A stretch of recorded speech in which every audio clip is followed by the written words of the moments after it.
Saudara Presiden Prabowo Subianto kembali menggunakan hak istimewanya sebagai pemimpin negara setelah pernah memberikan abolisi pada terpidana kasus korupsi. Prabowo kini mengeluarkan perintah rehabilitasi untuk Direktur Utama atau mantan Direktur Utama ASDP Ira Puspadewi dan dua koleganya dalam kasus akuisisi PT Jembatan Nusantara atau PTJN. Akuisisi disebut merugikan keuangan negara 1,2 triliun rupiah. Tapi usai sidang vonis di Pengadilan Tipikor Jakarta Pusat, Ira menyebut ia tidak menerima aliran dana sepeser pun.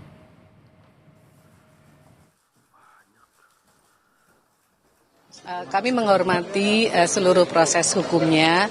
Kemudian yang kedua, kami terima kasih atas doa dan dukungan para sahabat.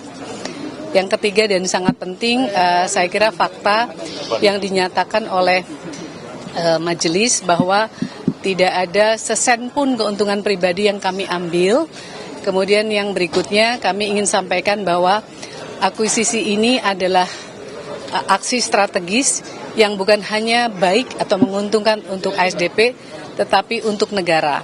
Karena dengan akuisisi ini, kami mendapatkan perusahaan dengan izin yang sudah ada moratoriumnya sejak 2017, di mana seluruh izinnya adalah trayek komersial. Dengan trayek komersial ini, maka ASDP dapat memperkuat posisi untuk bisa melakukan subsidi silang bagi perusahaan, bagi daerah-daerah 3T.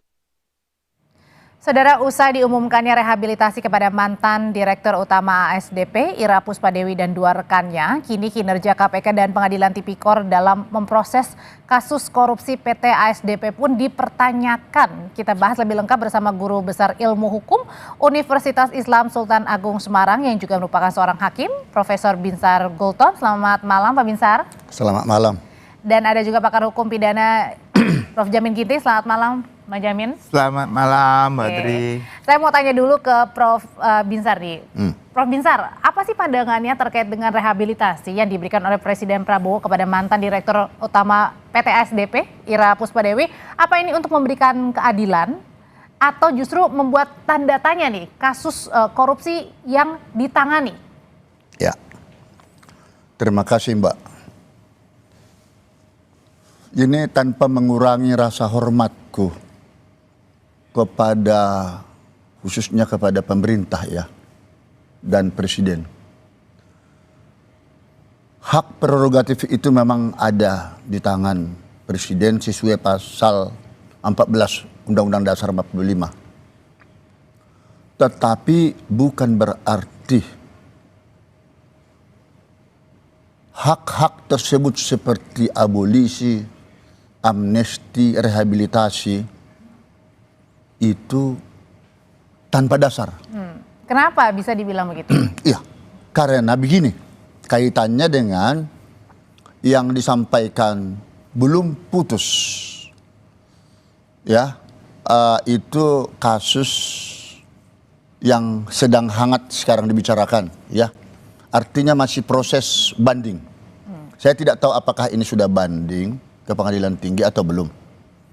Tapi selama belum ingkrah putusan itu, janganlah kiranya ada bentuk-bentuk intervensi kepada lembaga yudikatif. Ini kan ada asas trias politika yang memiliki kewenangan masing-masing. Saling koordinasi boleh-boleh saja, akan tetapi tidak boleh saling mengintervensi. Jadi kalau ini misalnya sudah ingkrah, silakan dilakukan rehabilitasi. Perlu diketahui, ini kasus korupsi. Rehabilitasi itu kayaknya sepertinya kurang tepat ya. Jadi Pak Binsar, disampaikan kepada kasus korupsi. Mungkin kalau narkoba sebagai pengguna bisa saja terjadi. Jadi yang dikritisi atau dipertanyakan Pak Binsar adalah waktunya begitu. Ya. Yang setelah vonis masih ada 7 hari untuk waktu berpikir-pikir, ya. Tapi kemudian tiba-tiba ada pemberian rehabilitasi. Sudah ada. Jadi kurang tepat. Ya. Nah, jadi ini menjadi presiden buruk di dalam penegakan hukum. Apa yang dilihatnya kalau gitu? Kalau ini sudah ingkrah seperti yang saya katakan tadi, mau berapa tahun pun dihukum oleh hakim, silahkan, itu sudah menjadi domain atau ranah daripada eksekutif. Mungkin kalau ada berbagai tekanan kan kasus ini kan berbagai tekanan atau dukungan di media sosial bahwa kasus Bu Ira ini tidak sepantasnya ditetapkan sebagai tersangka. Tetap tidak bisa. Kalau karena ada tekanan dari berbagai netizen misalnya, pengaruh-pengaruh dari luar, itu tidak boleh dijadikan pegangan oleh pemerintah, dalam hal ini presiden. Hampir sama waktu saya mengadili kasus kopi maut bersianida dulu. Kalau saya terpengaruh dengan banyaknya netizen, dengan pendapat-pendapat di luar sana, mungkin kami akan membebaskan kasus itu. Dan kesempatan untuk membebaskan boleh saja. Akan tetapi dalam naluri seorang hakim muncul satu keyakinan bahwa dia pelakunya, dan sampai 3 kali dilakukan peninjauan kembali ke Mahkamah Agung, tetap ditolak oleh Mahkamah Agung, kan begitu. Nah, jadi kembali kepada rehabilitasi ini. Oke. Saya tidak kurang sependapat lebih awal dikeluarkan ini. Oke, kalau dari Bang Jamil sendiri setuju nggak Bang kalau misalnya tadi Pak Gultom bilang karena timingnya belum tepat? Ya, gini, kita harus bedakan kedudukan seorang kepala negara sebagai pemimpin bangsa yang cukup besar, melihat situasi dan keadaan negara seperti apa, maka diberikanlah dia hak prerogatif itu. Beda dengan seorang hakim. Hakim memang harus tegak lurus karena dia kepentingannya hanya terkait dengan kasus yang dia tangani. Makanya dengan kedudukan seorang Pak Prabowo, dia saya kira mempunyai hikmat yang luar biasa. Kenapa saya bilang hikmat luar biasa? Karena dia melihat ada kepentingan bangsa yang lebih besar. Anda bayangkan, Audrey, ini perusahaan BUMN yang memberikan keuntungan kepada negara dan memfasilitasi 3T tadi, terluar, terpencil, dan terdalam. Itu arti termiskin. Ini artinya apa? Tidak ada diuntungkan orang ini. Nah, kalau sampai terjadi seperti ini dan semua CEO BUMN yang mempunyai itikat baik tidak diuntungkan dan terpenuhinya sarana dan prasarana terjalin, dipidana. Saya kira BUMN manapun tidak akan mau melakukan yang namanya corporate action. Meskipun dalam penilaian hakim berpendapat kenapa menjatuhkan vonis meski vonisnya lebih rendah dari tuntutan jaksa penuntut umum, karena meskipun tidak mengambil keuntungan sepeser pun, Bang Jamil, di situ disebutkan bahwa adanya kelalaian dan ketidakhati-hatian. Nah, jadi begini, di dalam corporate action itu ada yang namanya business judgment rule. Ada kriterianya. Pertama, business judgment rule itu, satu, dia melakukan itu dengan suatu kehati-hatian, visibility yang cukup mendalam, tidak menguntungkan dirinya dan pekerjaan itu dilakukan sesuai dengan bidang dan tugasnya. Ibu Ira ini melakukan itu semua. Yang dimaksud dengan kelalaian mengakibatkan kerugian itu kelalaian corporate action. Bukan kelalaian dalam arti memiliki niat jahat untuk membuat jadi rugi atau membuat jadi lalai. Nah, ini yang tidak disadari. Jadi corporate action manapun bisa saja rugi. Dan negara bisa rugi kalau dia BUMN. Tetapi kerugian yang bukan didasarkan kepada niat jahat, itu bukan pidana dan tidak bisa dipidana. Anda bayangkan, Audrey, kalau sampai semua BUMN ini ada kerugian dan itu dianggap kerugian negara, maka mereka tidak bisa melakukan corporate action apapun begitu untuk melakukan persaingan dengan pihak swasta. Jadi artinya pemberian hak rehabilitasi dari Presiden Prabowo ini kepada para tersangka yang sesaat lagi akan dibebaskan begitu ya, direhabilitasi, pemulihan. Ini artinya adalah sejalan, artinya ada yang mereka tidak mengambil keuntungan sepeser pun, satu sisi juga ada tekanan dari publik. Iya, kalau Ibu Ira ini pertama, sebenarnya kalau BUMN itu CEO-nya bisa kita pidana tipikor dengan 2 syaratnya. Pertama, kalau dia mendapatkan keuntungan, namanya illicit enrichment, mendapatkan suatu kenikmatan kekayaan tidak sah, itu boleh. Yang kedua, dia melakukan pemerasan, memeras orang, ya, itu ada pasalnya. Jadi 2 hal itu yang harus diperhatikan. Kalau di luar itu enggak masalah. Negara manapun di dunia ini enggak ada terkait dengan tipikor BUMN seperti itu. Saya menggelitik, mohon izin Pak, menggelitik dengan tidak ada Pak Binsar, oke, gimana Pak Binsar? Disebut tadi tidak ada keuntungan secara pribadi. Ya, tidak ada sepeser pun yang diambil Ya. katanya. Nah, ini yang salah penafsiran. Ini kita lihat dulu surat dakwaan jaksa. Dan ada sampai dissenting opinion. Saya sebenarnya tidak terlalu jauh mencampuri, tetapi yang saya baca dalam pertimbangan itu ya, dakwaan masuk kepada pasal 3 ya, Undang-Undang Tipikor. Dan yang menjadi dipersoalkan di sana adalah apakah ada penyalahgunaan kewenangan, kesempatan yang ada padanya, dan kemudian merugikan orang lain atau diri sendiri atau termasuk korporasi. Kalau di pasal 3 ini memang kena banget dia.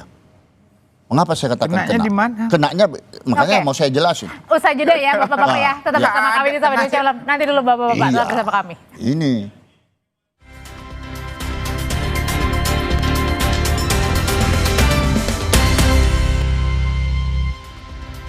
Jadi sebenarnya pemberian pengampunan yang cukup sering diberikan oleh Presiden Pak Binsar, menurut Anda ini kemudian juga membingungkan nggak dengan kasus-kasus korupsi yang ada nanti dengan penanganan kasus, jangan-jangan nanti diberikan pengampunan di tengah jalan?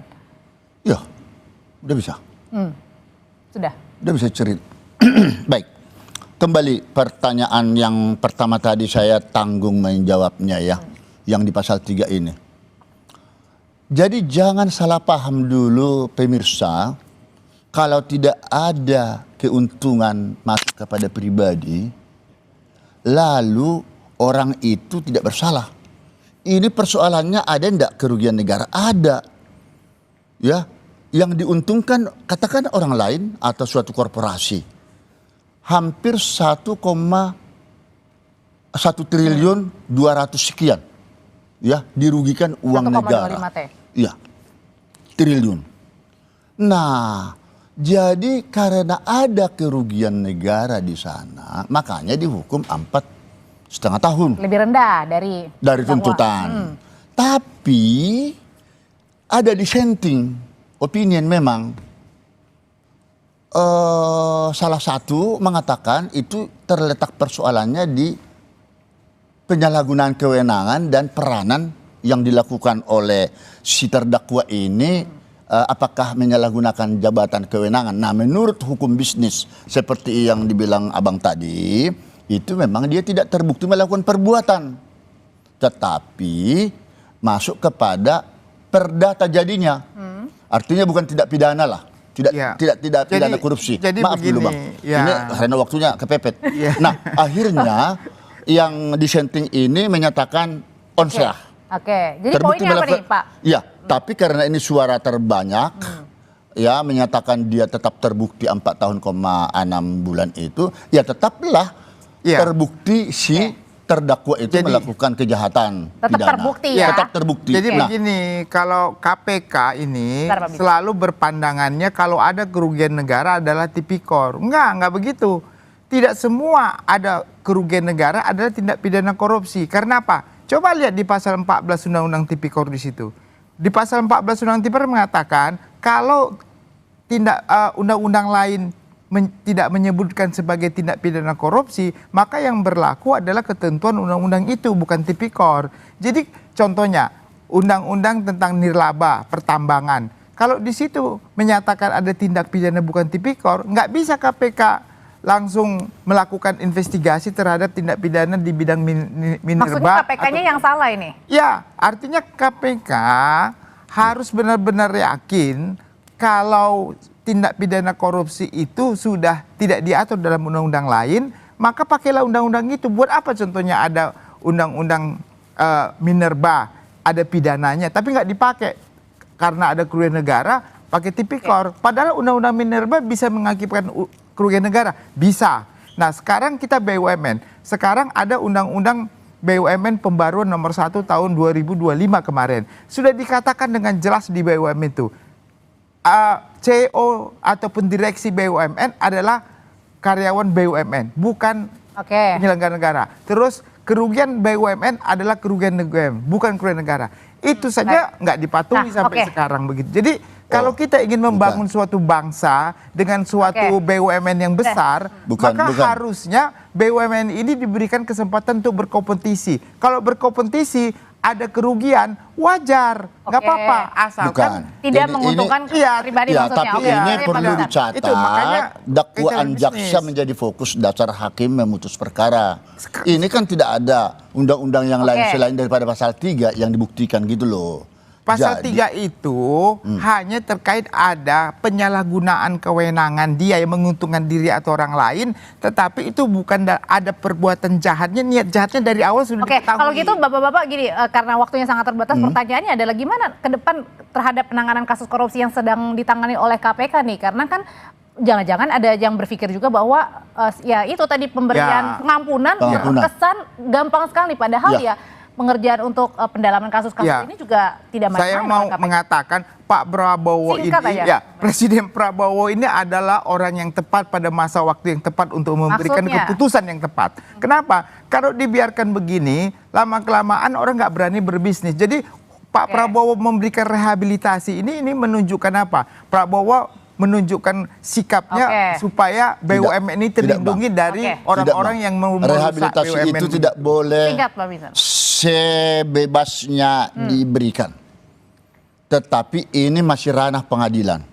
Mestinya di sini KPK harus banding apapun ceritanya. Tapi KPK sudah menghormati karena ini merupakan soal dia menghormati atau tidak memang hak subjektif. Tetapi di sini jangan sampai ada karena pengaruh politik. Kalau sudah berbicara hukum, menurut saya panglima hukumnya sama sekali itu hukum, bukan politik. Sudah kita tangkap. Nah, justru jadi saya menghargai sekali kepala negara, menghargai sekali Presiden Prabowo memiliki membuat stabilitas supaya aman. Betul. Baik, Ingat sudah kita tangkap. si Hasto Kristianto dulu. Sudah kita bukankah tangkap. tidak terbukti dia? Tetapi diamnestikan. Yang seharusnya itu biarkan banding dulu.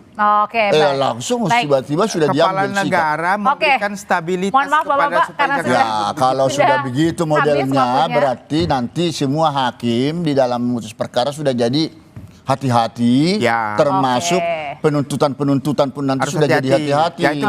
Baik, kalau gitu sudah kita tangkap pesannya. Tetapi Pak Binsar, pesan saya, tolong kalau rehabilitasi itu waktunya jangan terlalu cepat, belum apa-apa sudah terjadi kesan intervensi. Sudah kita tangkap, terima kasih Pak Binsar. Jadi karena itulah mungkin pengaruhnya kepada aparat-aparat penegak hukum lain seperti KPK. Ngapain untuk banding lagi. Gitu ya. Kalau gitu. Terima kasih juga Bang Jamin. Pak Binsar, terima kasih sekali lagi. Selamat